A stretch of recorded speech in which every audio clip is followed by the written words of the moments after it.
Politicians all over the world have been manipulated, have been told gross lies.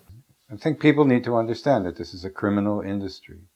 They understand that their profits are based on avoiding the costs of prevention and compensation, that they need to do that by developing corrupt relationships with governments and politicians. It's a crime to lie to other humans about life-threatening exposures. And it's all national companies. In Thailand, it's Thai companies. In India, it's Indian companies. These aren't multinational corporations from someplace else.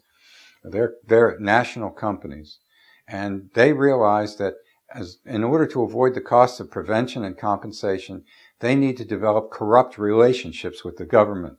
They need to make sure that the government doesn't make them pay people that they victimize, that the government doesn't broadcast to the public about how deadly asbestos is and tell people to avoid it, that the government doesn't otherwise impose regulations on the manufacture and use of asbestos where workers are endangered, all of which increase the cost of using asbestos and in the market would favor alternative, safer substitute products.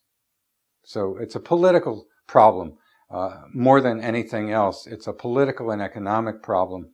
It's not that the public health workers in Thailand and other countries don't know that asbestos kills people. They know that very well. I hope that men and women who have been trusted by their co-citizens to look after the public domain will protect the public domain against a very well-known and a rogue industry, and that's the asbestos industry.